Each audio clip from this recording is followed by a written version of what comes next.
And so, it begins. Dark were the skies, and chill was the wind, as the land was covered in a veil of malice. Across the hill did ride a dread army of the night, cloaked in mist and fog, prepared to rain down death and destruction upon the land. And the people did crowd for a savior, a noble soul to save them from their impending demise. Just as it seemed all was lost, in strode a mighty hero, clad in shimmering metal from head to toe. Wielding a terrible broadsword, he did cleave his foes in two, smashing their ranks asunder with righteous fury. And when the day was done and the enemy strewn across the fields in pieces, the people did turn to the warrior and say, "We shall name this day in your honor. Speak unto us your wisdom." The warrior said one word that day: epic.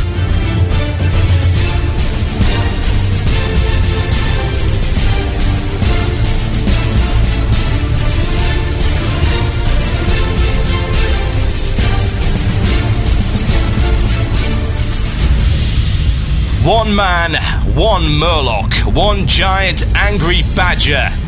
This is Blue Please. It begins now.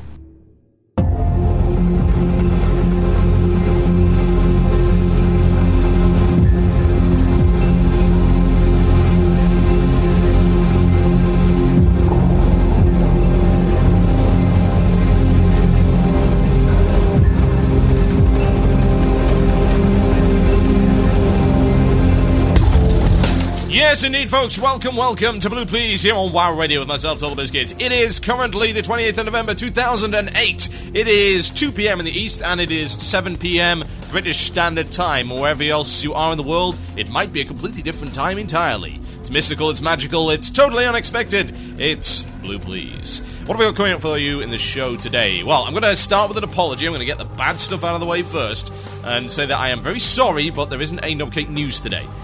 Reason? Well, I've just started doing a night shift, which is interesting. It's not particularly pleasant to leave at 10 o'clock at night and come back at 8 o'clock in the morning, but that's what I've been doing for the past few days. I'm still getting used to it, and sadly I got up too late to finish my Nubcake news. Sorry guys, big failure there.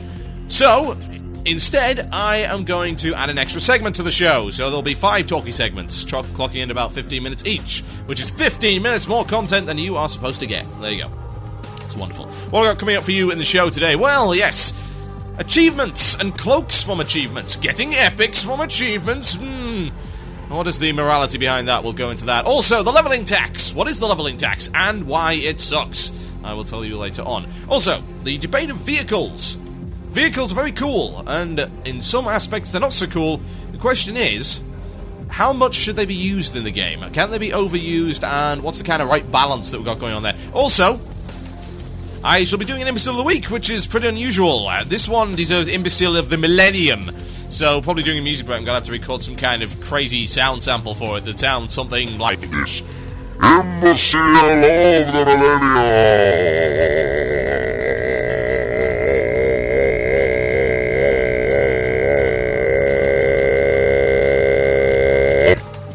Something like that, anyway, you know, but it's just kind of off the cuff a little bit there, assuming that probably sounded horrible, whatever. Anyway, yeah, so I'll be doing that, and of course we've got the Illusion of Choice, and what happens when we do the Illusion of Choice? We do this! And shatter your illusions of choice. Yes, you can email in the topic for the last show. The last show? That's no good. You do it for the last bit of this show, though, that would make sense. TheMurloc@gmail.com, that is TheMurloc@gmail.com, that is the place to email your suggestions for a topic, and assuming it is the one that I choose, not the one that you choose, the one that I choose, therefore it's the illusion of choice, then I will do that one for the last 50 minutes of the show. It'll be great. And if you're not in IRC, then why not? Come join the fun. You know you want to. Absolutely.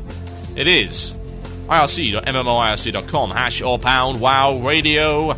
Yes, # or # WoW Radio. Okay, I think it's probably about time we get started. Now, I'm going to fire a shot across the bows, as it were. And I'm going to fire it in the direction of Octel and Hordak versus the world.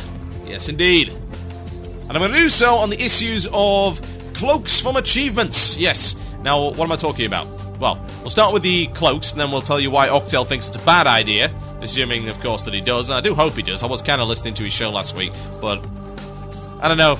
For some reason, like, towards the end, I was like, something casuals, something casuals, you know how he gets. Anyway, the cloaks, right, here's the deal. There are 2 craftable epic cloaks. Yes, I did just say, where's my button? Epic! Yes, epic cloaks. And they can be crafted from some relatively simple materials. We're looking at 5 bolts of imbued frostweave, 6 eternal fires, 4 eternal shadows, a siren's tear, and a frozen orb. Yes. Now, these cloaks are pretty sweet, indeed. I have been informed by a certain Shadow Priest that the Death Chill cloak is one of the best Shadow Priest cloaks in the game at this point in time. And quite frankly, looking at it, I would probably have to agree with that. It's got 43 crit strike rating, it's got 53 haste, it's got 59 spell power, it's pretty sweet.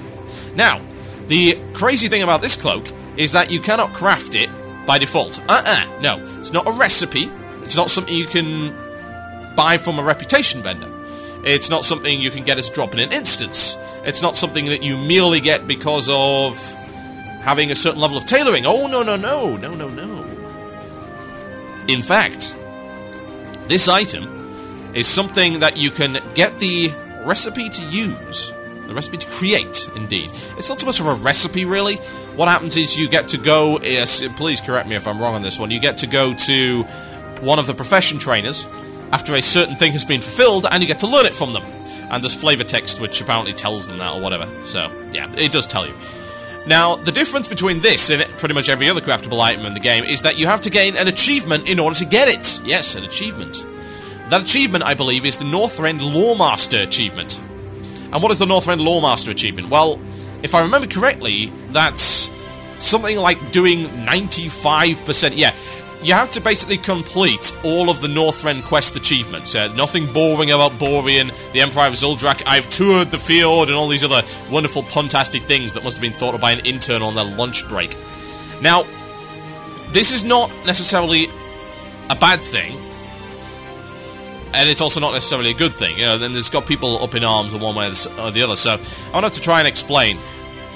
Some people think this is a bad thing, because they see it as giving epics for achievements. Yeah? Which, I suppose, technically speaking, it kind of is. If you count getting the ability to craft an epic as a reward for an achievement. And indeed, as a reward for a specific achievement, not as a reward for spending achievement points. So, here's where I draw the line on this one. If it were an item which you were given, like if you were given the Death Chill Cloak in return for 700 achievement points, or 2,000 achievement points, or however many achievement points, I would be down on this like a ton of bricks, and saying, no, bad. There's a variety of reasons for that. The first of which, of course, is that the achievement point system does not reflect the difficulty of certain achievements. Indeed, there are certain things like complete... I don't know the evaluation of the achievements, but it goes down to, like, beat Cthulhu versus... fall 65 feet without dying, or kill 15 turkeys. It's kind of the equivalency. Obviously that's not exact, but there's plenty of achievements that vary in difficulty and yet give exactly the same number of points. Indeed, I believe you get the same kind of points for clearing one of the basic instances that you do for clearing one of the harder instances, so, Spending achievement points on epics is a ridiculous idea. It's something that should never, ever happen, and indeed at BlizzCon 2008, it was said specifically that they had no plans of doing that immediately. Now, I believe that wasn't the exact quote, but there was some inference in there that there was a small possibility that it might happen in future, and good lord, I hope that it doesn't, because the cries of anguish will be coming from me and several million other raiders, I would imagine, who are wondering why exactly people are getting epics for falling off of cliffs, because that just takes the simplistic, casual nature of WoW to a whole new level. If that were the case, that would be a bad thing. But let's take it down a degree of severity, shall we? What if you were spending 2,000 achievement points, not to get an item, but to get the ability to make an item? Would that be any better? Well, arguably yes. Why? Well, because there's still an amount of expenditure and effort that has to be put into acquiring said item. Indeed, it's a craftable epic. We've seen plenty of those. So, would it make a difference if you were spending achievement points in order to get that? Well, you run into the same kind of problem, being that you can acquire those achievement points through doing very little in particular. By doing really stupid stuff, gain a level. do 10 quests, do 50 quests, do 100 quests, blah blah blah ad infinitum. Now, that's the issue that I personally have with it, and I think that's the issue that most people have with it. You're rewarding people with epics for doing next to nothing. So, yeah, not a big fan of that. But let's take it down another degree of severity and see if that changes things. Okay, what if you were gaining an epic for gaining a specific achievement? Okay? Let's make it nice and simple. And that achievement was something that took quite a while to do. What if you were doing that? Well, whether or not that's a good or a bad thing, right or wrong, you've got to look at whether or not you can equate gaining an epic from an achievement to gaining an epic from anywhere else. Well, let's look at the places we can get epics from. Well, okay. You can get epics from raid dungeons, that's an obvious one. You can get epics from PvP, that's another obvious one. Now, you can also get epics from certain quests. It's true. There are certain items, say, that drop from raid bosses, which can be handed in. So that's a hand in, okay? There are certain very, very, very, very, very long quest chains.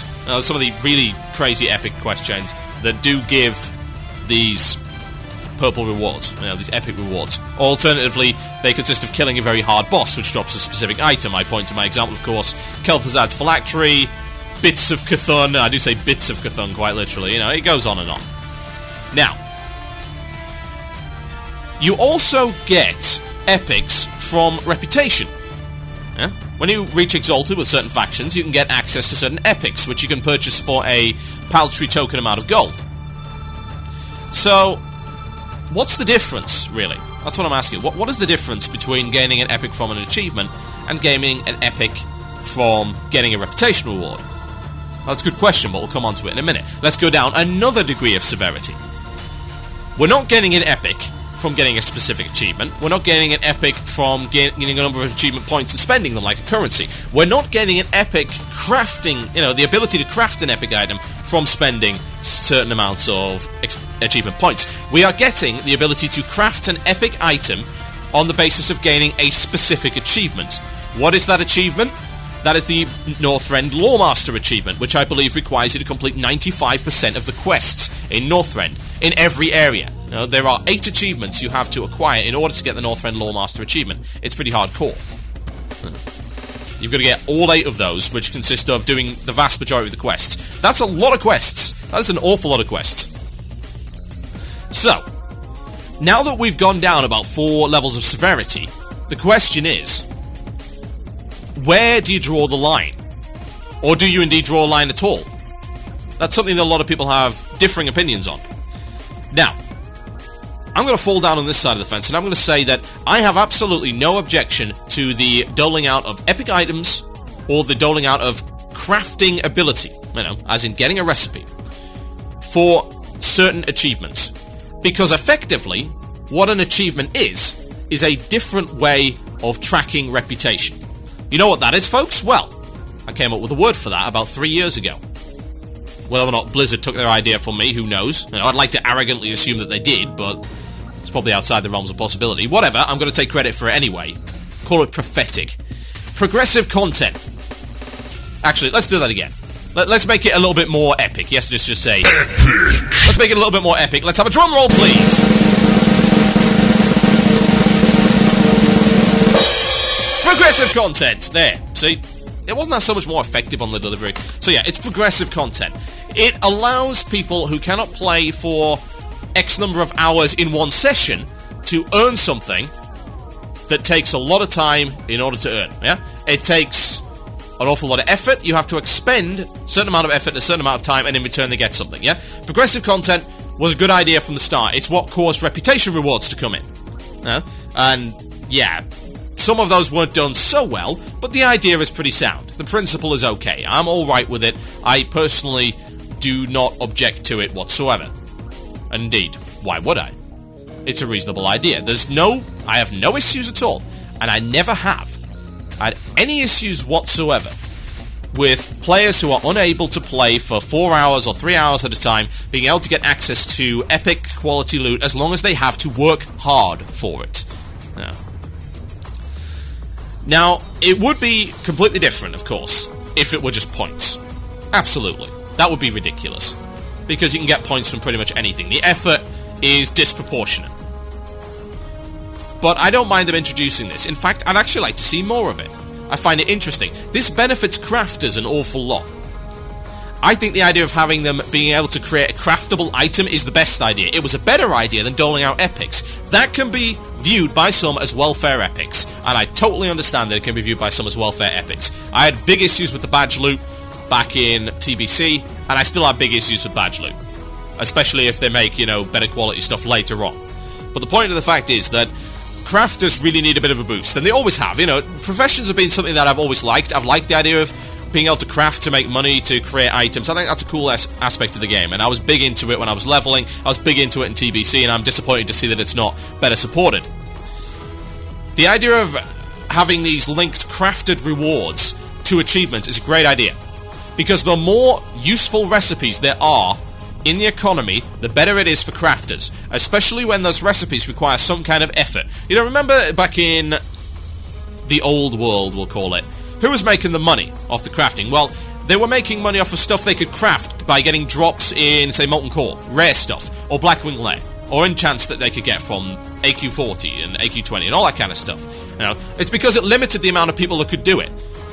The fewer people there are, the higher the value is. So, the bigger variety you have of stuff that is hard to get, the more of those rare crafted items you have available to you, which means there's more profit opportunities, and it also increases the variety of items available to you. How could that be a bad thing? Giving people different ways to acquire items is good. It caters to all manner of different playstyles without favouring one over the other, assuming the item level balance is correct. So, to be honest, I want to see more of this. Seriously, Blizzard, more of that. More of this achievement-based link crafted items. Give me loads! Give me one that I can get from doing the turkey achievement. Make it a turkey suit. I'll be happy.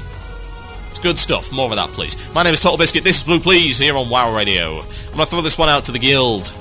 I believe Failscoo was his name. Failscoo liked the Frank Klepacki Red Alert 2, Red Alert 3 music, so you can have Grinder 2. And I'll be right back after this. Enjoy.